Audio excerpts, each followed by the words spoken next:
शिखा जी, आपको राष्ट्रीय बेटी दिवस की हार्दिक शुभकामनाएं। धन्यवाद।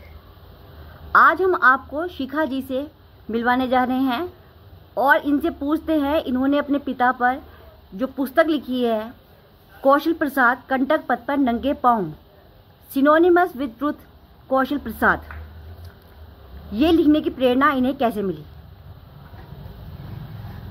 मैं सबसे पहले ये स्पष्ट कर दूं कि ये एकमात्र मेरी द्वारा नहीं लिखी गई। मेरी जो ज्येष्ठ भगिनी हैं, बड़ी बहन हैं शालिनी कौशिक, उनके और मेरे द्वारा संयुक्त रूप से ये लिखी गई है। और इसकी प्रेरणा, जैसा कि इसके संपादकीय में भी मैंने लिखा है कि कुछ नकारात्मक ऐसा वातावरण बन जाता है कि जो सकारात्मक तत्व हैं वो एकदम सक्रिय हो जाते हैं। उस नकारात्मकता को हटाने के लिए एक ऐसा माहौल बना जिसमें कौशल प्रसाद जी, जो मेरे पिताजी थे, उनके पुण्य तक को लूट लेने का एक कार्य किया गया।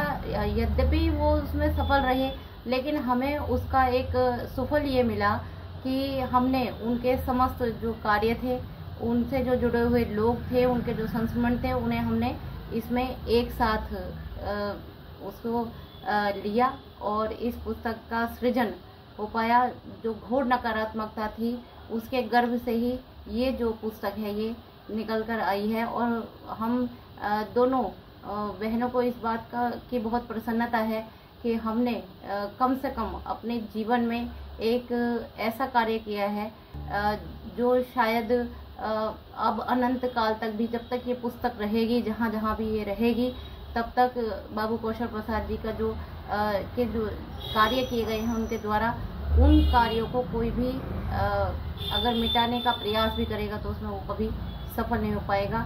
इसके लिए हम परमपिता परमात्मा के बहुत शुक्रगुजार हैं कि उन्होंने हमें ऐसी सद्बुद्धि दी कि हम इस कार्य के प्रति समर्पित हुए और हम इसमें सफल रहे। बिल्कुल बिल्कुल सही कह रही हैं आप शिखा जी। आपने वाकई साबित किया है कि एक बेटी चाहे तो अपने पिता को भी न्याय दिला सकती है। एक बार फिर आपको राष्ट्रीय बेटी दिवस की हार्दिक शुभकामनाएं। सारे जहां से प्यारी मेरे भारत की बेटी है, सारे जहां पे भारी मेरे भारत की बेटी, दिल जान है शान हमारी मेरे भारत की बेटी, जीती रहो।